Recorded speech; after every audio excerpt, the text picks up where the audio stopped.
Hey guys, this is Mel, and I'm back to talk about Legacies, episode 415, titled Everything That Can Be Lost May Also Be Found, which premiered Thursday, April 14, 2022 on the CW. I'm recording roughly 2 hours after the episode has ended for me. Right now, as I'm recording, the West Coast is just starting with the episodes. They're about 15 minutes in. I figure I'd talk about what I want to say before I really dive into all those extra articles that talk about it afterwards, and also before I forget my initial thoughts when I go to bed. So, huge spoiler alert. If you haven't seen the episode already, please go do so first and then come back and see what I have to say about the episode. Other video reminders are up on screen. Take a moment to remind yourselves of those. Also, just thank you to anybody who has watched any of my Legacies videos. Truly appreciate the time you taken to watch them. Even if you leave a comment, I really appreciate that and continuing the conversation as well. I hope to hear your thoughts about this one, because this one, it's no surprise if you saw the promo, we get some reunions in this one. So let's really get started about what's happened in this episode. So, episode title quote is said by Rebecca Michelson herself to Hope, quote being, everything that can be lost may also be found. It's literally like part of like the first scenes that we get with Rebecca. She drops that wisdom of nugget right there, or a nugget of a wisdom or something, however you say it. But there's that. Time and once. Here's something interesting. Okay, so I believe it's shortly after the previous. It takes place shortly after the events of 414, if not the very next day of where we left off with 414. I'm pretty sure it's the next day because we last saw Ben in that episode, like it was dark outside with Jed, and then Lizzie and Aurora kind of take him away. And then it's a day the next time. So I believe it's the next day after the events of 414. On a bigger scale of things, though, in this episode, Hope comments on the fact that that it's taken Rebecca 3 years to collect her father's ashes. So, again, spoiler alert, Niklaus Michelson died, and the original series finale, which is 513, which is supposed to be 2 years before the Legacies premiere. So, if it's at this point for Hope, it's only been 3 years since her father has died. That means all of Legacies, that's 4 seasons now, has taken place over the span of 1 year. Either Hope can't count, or it's no humanity Hope that's really trying to downplay how long Klaus has been dead for, or the writers have really miscounted on the continuity timeline of this situation, because it's supposed to be 2 years between 513 and Legacies 101, and now you're telling me from 101 to 415 it's supposed to be a year. I'm sorry, that doesn't make any sense, because already we've dealt with 2 birthdays for Lizzie and Josie, their 16th and their 17th birthday. That's already a year right there. So at most, or minimum, we should be having like 4 years since Klaus has died, maybe 5.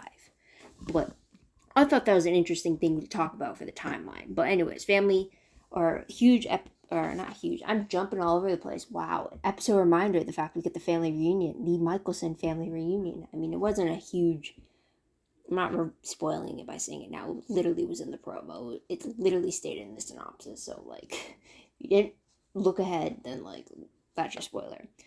Feature creature of the episode, not really a new monster, like a Malivore monster kind of a thing. But I guess it's kind of God's indirectly so. But I would say the huge focus is on, like, Hope and what the Michelsons are trying to do with communicating with her and such.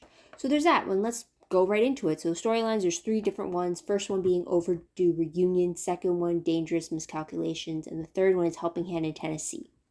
First one, overdue reunion. You gotta know it's gonna be dealing with the Michelson family. So the end of the previous episode showed Hope unconscious in the cell back of the school. We find out that she was actually placed in a spell to allow for her to be astral projected to New Orleans through a spell that was anchored by Vincent Griffith from the originals, so he's still alive. And it brings her to New Orleans, where she can still see things, but she can't really like she can't touch. She's essentially like a ghost, but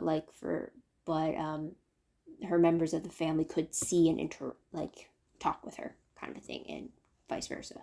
We see this where she can't pick up a toy soldier, but she can sit down in chairs and such.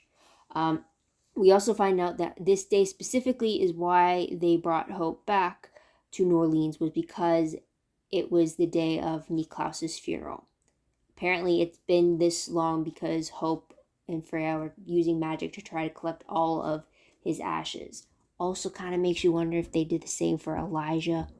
But I can understand why they wouldn't mention Elijah, because Hope kind of might have ill feelings towards him after how things ended up. But I wonder if they took the same amount of time and care into gathering his ashes like they did with Klaus. But anyways, so because it's that, they try to appeal to that side of her humanity, how like it's her own father's funeral and such. And also saying that the family couldn't decide, family being Freya, Rebecca, Marcel, and Cole, couldn't decide on what to do with Klaus's ashes, and they all agreed that it should be Hope's decision. So they're trying to get her to own up to these emotional moments. When it comes to the ashes, she actually gives an answer, really, really good, and makes you think like, how could she not switch it back on now? Her answer was that she would want the ashes to be with her, and then she would find the perfect spot to scatter them. Just so like wherever she felt at home, she would want him to be at home as well too. And the family agreed with that. And then with that though, we get humanity Hope manifesting itself. So only Tribird Hope can see. I think only Tribird Hope saw it, or no humanity Hope saw it, because I don't think the other 4 Michaelsons could see that manifestation of her. But this is what causes Hope, or no humanity Hope. I'm going to call it Tribird Hope because it's just different names. But she walks out on her family to kind of confront this manifestation herself. Yeah, so there's that. I also want to bring up, though, previously, like before the full family got together, when it was just Rebecca and Freya talking, which I thought was very interesting what they brought up. But they brought up the possibility the Hope could actually have a family of her own. And she brings up the fact that, like, that's not possible as a vampire. 1, Freya made sure that when she killed Hope with a spell. And 2, she brought up the fact that Rebecca is waiting to take the cure so that she can have her family of her own. But then Rebecca pointed out that Freya made a point of saying that if Niklaus, as the hybrid, was able to conceive a child, then why couldn't Hope, as the Tribrid, have the same possibility as well? And that seemed to really hit it home for Hope a little bit, at the idea that she could one day be a mom. Because I guess she always assumed that, well, naturally, that she wouldn't, that choice was robbed from her. And it seemed like the possibility of one day having kids of her own and such, or my interpretation of it, seemed like that is what kind of started the ball rolling, with the emotions really trying to like break free a little bit more. So I thought that was very interesting. And I'm really glad that they brought it up on the show, and it's not just us thinking about it in fan fiction territory kind of a thing. But it is a question of, like, if Klaus was able to conceive her right after being unlocked as a full hybrid, why couldn't she, as nature's loophole and as the Tribrid herself, you know? So anyways, sidetracking. But when she goes outside, we got Tribrid Hope versus Humanity Hope going at each other. But now they're inside of Hope's mind, because once Vincent lifted the spell, they were now both inside of her mindscape. So this is where they were both on equal playing field, and they can fight for control over Hope's body. In the end, Humanity Hope ended up regaining control. But when she wakes up, she can still see Tribrid Hope as like a manifestation or hallucination. I think that's what happened, because I don't know, the way their hairstyles between the two of them didn't really, it wasn't that different from each other. So it wasn't like last time where like Tribrid Hope had like the bun in her hair, and then Humanity Hope had her hair down. Like, that's a huge distinction. But with this, when Hope was actually waking, I couldn't really tell who was who. I'm assuming Humanity Hope has control of her body again from like how she was speaking. But yeah, whoever it is, they can still see the manifestation of the other one.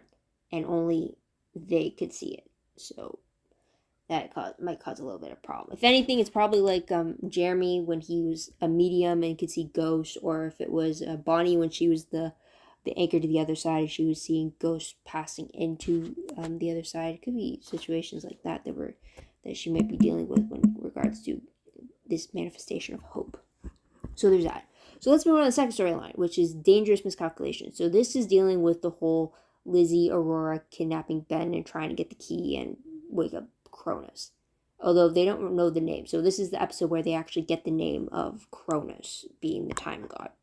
So with Ben's help, though, who's still their hostage, Lizzie distracts Jen with information that Ben gives her to keep her away from the coffins, while Aurora got the key out of Ben's body and then goes to awaken Cronus in the coffins. So with this, we find out that Jen really likes monster trucks, and that she would always, when slipping away from her father's supervision, she would sneak out to the horses and feed them apples. So Lizzie tries to cater to that a little bit more. Because of that, though, those specific things, Jen realizes that her half-brother Ben is alive, and she demands answers from Lizzie.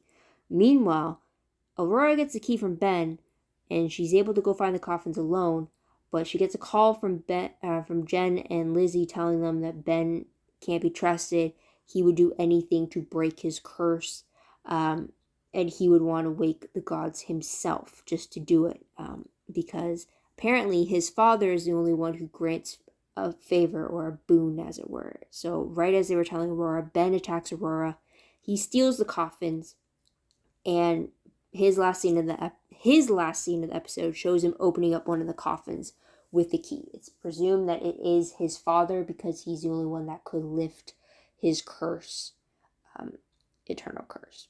So there's that. But also Aurora's unconscious and chained up in Ben's custody, I guess. And Lizzie and Jen they have no clue how to find her. I mean, couldn't she use a spell to find Aurora? I'm not sure, but I guess that's an impromptu question there. Can't Lizzie use a spell to find Aurora? She can't use it on Ben. She can't use it on the coffins or the gods. But Aurora, unless Ben did some kind of anti-tracking thing on her, I would assume magic. Unless Aurora herself did something before meeting Lizzie to not be tracked. I don't know. So that's a question there. Third storyline. We have Helping Hand in Tennessee. So this is with Caleb taking Cleo back to his hometown for the first date, and wanting to take her to meet Mavis, or aka May, who I believe is a psychic, but she's the one who found Caleb when he was in transition to becoming a vampire, and she kind of helped him during those early stages of his new life. So May helps Cleo try to figure out a little bit more of what's happening to her powers. While doing so, Cleo has this very powerful vision of the future, and she tells Caleb that she saw the school destroyed, friends hurt, and it's all from the aftermath of their battle with the gods. And she's kind of worried of where that will lead. Caleb doesn't want any of that to happen. Kind of joking about because he wants to have a second date, and if the school is destroyed, they won't get a second date, kind of a thing. But yeah, so does that make Cleo a psychic now? Because her eyes flash yellow like when her muse power pops up. So I don't know where that would lead for her powers. It still hurt when she tries to use magic? I don't know. But I also kind of don't know because my connection during the episode was glitchy, and it kind of paused and then it just jumped forward and it was just like, damn it. And then when I tried to rewind it back, it was still glitchy. So it was just like, great. I have to wait until someone does a rewatch, and then I rewatch it on there, and hopefully. So there's that. But the last scene of the episode, I kind of mentioned already. It was with Hope waking up in the cell at the school. I think she has her humanity back, but she's still able to see the manifestation of her tribrid, of her tribrid self or her no humanity self. I think either way, the episode ended with two Hopes in the cell or on either side of the cell. And there's that. And now let's go into characters very quickly. First off, about the Michelson family, what we know about them. Marcel and Rebecca are actually married now. Um, Also, Marcel is wearing one of Elijah's old suits. I don't know if it's just one of his suits or he now owns all of Elijah's suits. I don't know, but there's that. Cole and Davina are still together. Davina was not able to be present for this little family reunion thing. They don't state why, and they don't state where she is. We also have Freya's son, Niklaus, mentioned, but we don't see him. We don't hear. I don't remember hearing a mention of Keelan, but I know Hope made a reference to her, and then that kind of like, tenseness right there. So there's that. Yes, there's that. And then we got a little bit mention of, I can't remember if this is a thing in season 4 or 5 of the originals, but Marcel and Hope brought up the fact that they used to keep points on like their actions, good behavior earned them points, bad behavior subtracted some points, as if. And Marcel mentioned a point that it was meant to show Hope that she could be really hard on herself, and he tries to instigate that again with her, and no, Humanity Hope is just not having it. But that's a little bit of something I can't remember if that was a thing when they were season 4 and season 5 of the original. So that's something.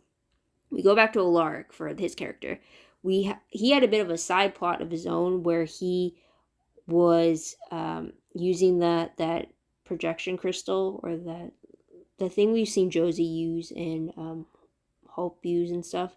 But he actually uses the crystal to talk to his subconscious, what takes on a form of his younger self, and he seems to be talking as if it's like Hunter Alaric, or from like season 1 of the Vampire Diaries before he became friends with Damon and everybody, or he's taking on the persona of Evil Lark, the one that was corrupted by Esther and the Gilbert Ring, and what he was the first round as a vampire in season 3 of the Vampire Diaries. And because he definitely talks about killing Lizzie as a vampire, killing the students at the school because they're creatures and dangerous and such. So yeah, he's definitely like those two mindsets of the two. But the reason why Lark wanted to talk to this version of himself was because he wanted to talk battle strategy. He wanted to make sure that he wasn't missing anything because of his stance on it now. He wanted to think of anything he could from a warrior standpoint. He also was drinking to allow for himself to get access to that part of his subconscious, from my understanding. Of course, younger version of him told him that like there is no way for them to win. That like he was not helpful. He didn't provide any hidden insight of whatsoever. So there's that. But the experience did point out to Alaric that he needed to make some changes. So he throws out all of his alcohol in his stash, and he ends up shaving his beard as well, which I thought was like a huge difference. Like, it's like, has it been that long? It's like, wow. It's like, I don't know, maybe it's just because it's different when you see like the gradual growth of something, and then all of a sudden you just cut it all off, and then it's like, whoa, that's very different. So that's something there. It's kind of actually funny because like I remember as a kid, side note of my own story, I remember as a kid, and like I think it was like when I was like 10 or something, my dad always had a beard. So growing up, he always had a beard. And I remember this one time he just completely shaved it off, and as a 10-year-old, he just did not look like my dad, and I was just like so weird. And I remember just like kind of freaking out by it, and then like having to be reassured like, no, that's my dad, it's just his beard's gone. And then I think that's the only time he's ever not had a beard, because now it's either like there's always like you always see some growth from it, and it's just like seeing that kind of huge change from a Lark having a beard and not having a beard. It's like, oh yeah, I remember that feeling all too well, that like, whoa, you look different. So anyways, sidetrack, sorry, but that was what I was thinking about when we were seeing young Lark there. Sorry, got corrupted there. All right, so let's go back to Lizzie. So as I don't know if it made it, the audio got a bit corrupted for a bit, but Lizzie, for her part, she actually returns to school on the advice of Jen, and she reunites with Alaric and MG, and as she does, she kind of alludes to the fact that or she kind of admits and alludes to that she did something wrong. We as the audience know she's referring to Aurora and Ben and like trying to wake the gods, but like in that moment she just alludes like I did something bad. So we're probably not going to hear that whole conversation. That's probably going to happen off screen, but that's going to be something right there. But let's move on to tidbits very quickly. We have Landon, Jed, Ethan, Wade, and Finch are all absent. There's actually no limbo scenes, and for in regards and only the super squad is briefly mentioned between Lark and MG, because Lark, while he was having his own little self-talk with his younger self, he wanted MG to kind of prepare the super squad to really know the dangers and what the consequences could be if they were to fight in this battle against the gods, and pretty much wanting him to give them like, okay, this is your last chance to like kind of like back out. But MG reports that they're all still sticking with it. They are all willing to fight and be led into battle if the need came for it. So they're all like going in wide with open eyes and such. So that's something there. Let's move on to the most shocking moment of the episode. I will have to say Ben opening Ken's coffin, his father's coffin. I'm assuming it's Ken, not only from the promo, but also learning that he's the only one that could grant a boon or a favor of sorts. I'm kind of surprised, especially after in the previous episode, he was saying how dangerous his father would be and how like it'd be a huge problem if he were unleashed on the world again, and then to find out that he's the one who's actually waking him up, I was kind of very surprised by that. It also has me rethinking like all of Ben's previous interactions that we've had with him. Was he genuine? Was he not? Was he biding his time to get what he wanted? I don't know. Ben, you really have me thinking, that's for sure. But let's move on to favorite moments very quickly. The first one absolutely is the Michelson family reunion. I love that we got to see so many familiar faces brought back. I love that. Again, I was really hoping if anybody was going to get Hope's humanity turned back, it would be her family. I had hoped it would be her family. Obviously, if any of the Michelsons couldn't be there, then I would hope that it would be her found family at the school that would do it. But I'm really glad it was her blood family that were the, I guess, the tipping point for her to really regain her humanity back. Is really great. Of course, we couldn't have absolutely everybody there.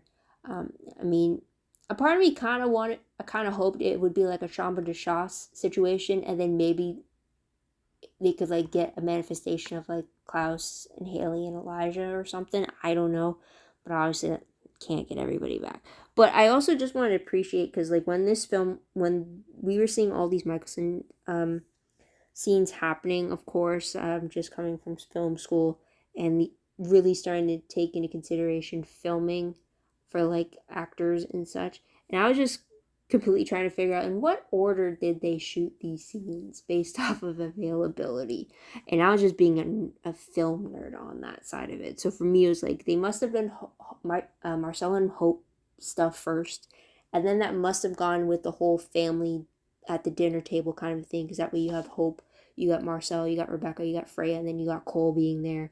And then the next scenes must have been when it was the three women together, when it was Hope, Freya, and Rebecca together. And then they probably ended it with Hope and Rebecca. So then it's like, because you never want your talent to have to stay longer than they need to. You'd want to kind of like group up their scenes as best as you can to utilize their day. And I figure like after what I learned, I feel like that was probably the order they did. If I'm wrong, I must. If they're wrong, I hope I never know.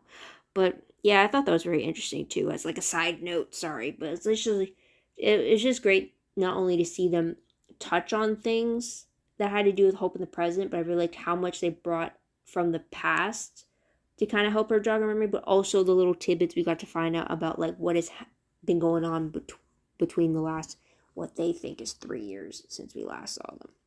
So that's something there. I'm still wondering why Davina wasn't there, but anyways, that could have been a filming thing.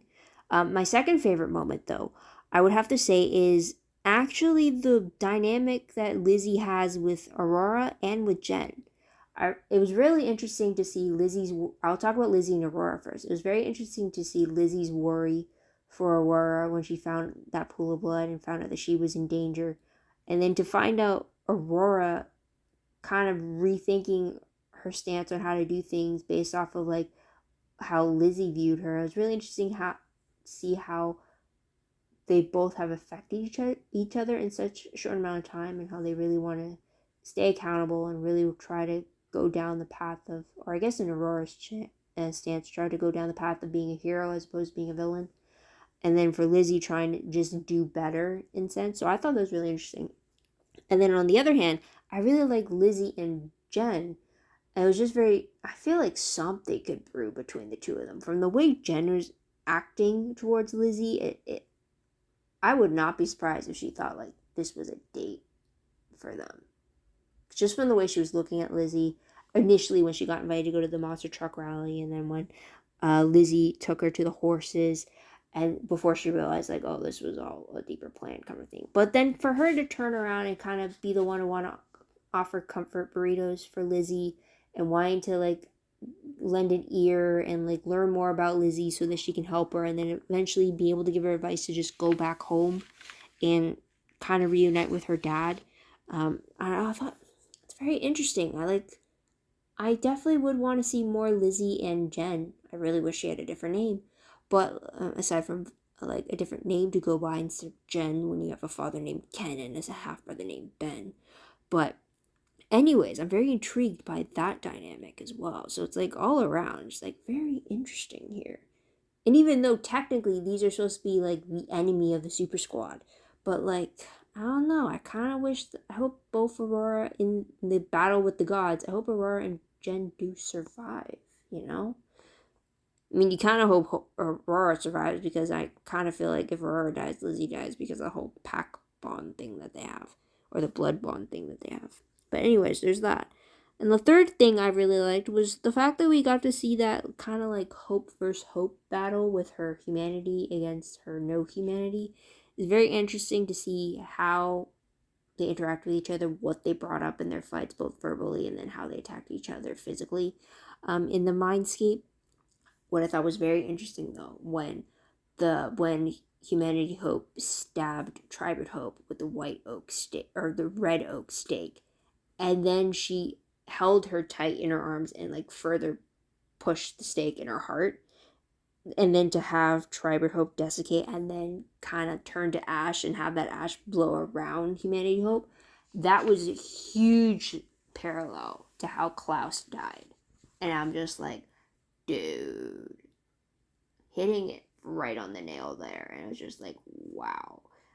So I thought that was pretty interesting. Like really paralleled that fact. Also, what's interesting too, though, is the fact that if you remember the framing of it, when you look between like the two when they were holding each other, Humanity Hope was on the left of the frame, and when they're standing, and Tribert Hope was on the right. That's literally, and Tribert Hope's the one that got turned to ashes. That's literally the same stance as Elijah and Klaus, if I'm not mistaken. From what I remember of like the tribute videos and like how, just from what angle were we seeing Klaus's close up as he desiccated. I'm pretty sure he was on the same side as Tribert Hope. So I thought that was pretty cool. It definitely had me remembering that. So that's what I'm thinking. The framing might have been correct. It's like that was good planning right there. Anyways, let's move on to peeved moments very quickly.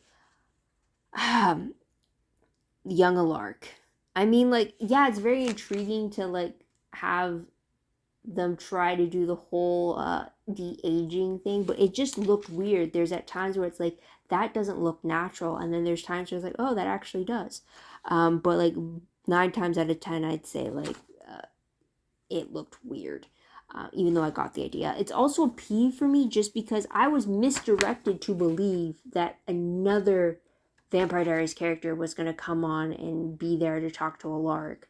And then when he brought out the bourbon, I thought, oh, Damon's coming. Damon's gotta come. Like if you ignore any like casting news or anything like that, you just go strictly off of like the story and such. When he brought out the bourbon, I immediately thought, oh, Damon's coming. Damon is so coming. But then when he brought out the crystal, I was like, nope, that's not going to be the case.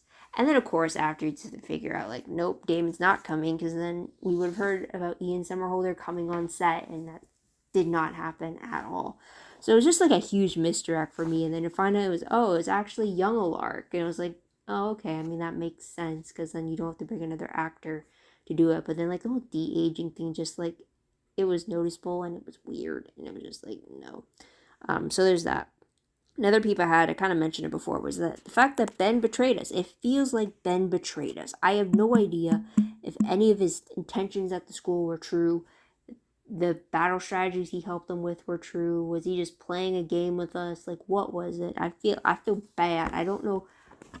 He let the enemy loose. I don't know how to feel about this. So, like, Ben, I'm worried. So, you'll pop up later. Let's just go into random questions. First one, why couldn't Davina make the family reunion?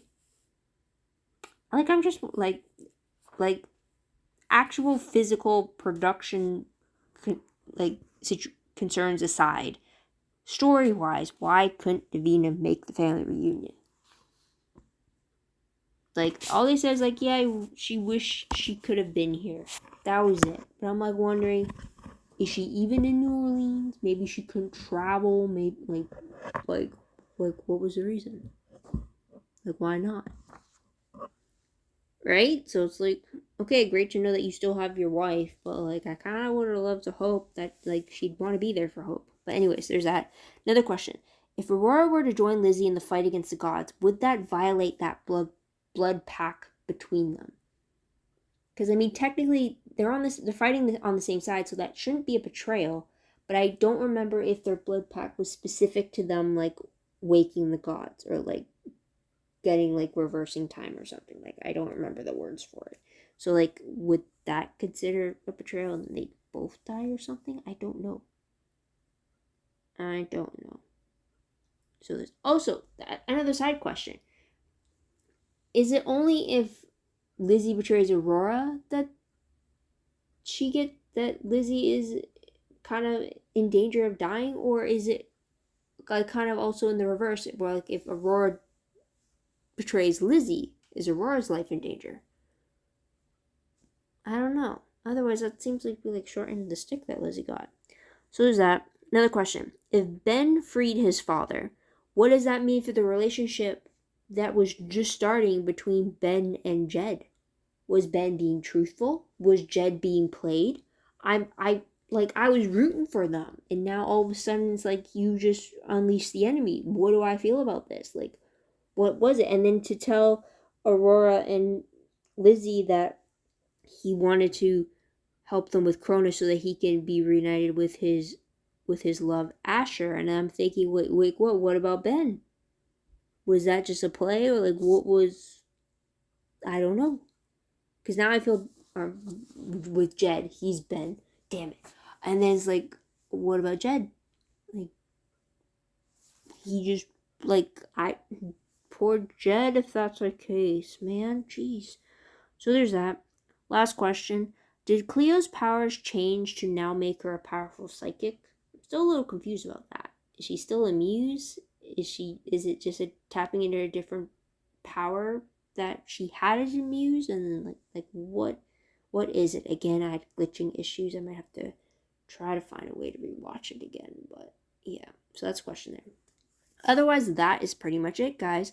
Let's go into predictions and let's see what the promo has to do for 416.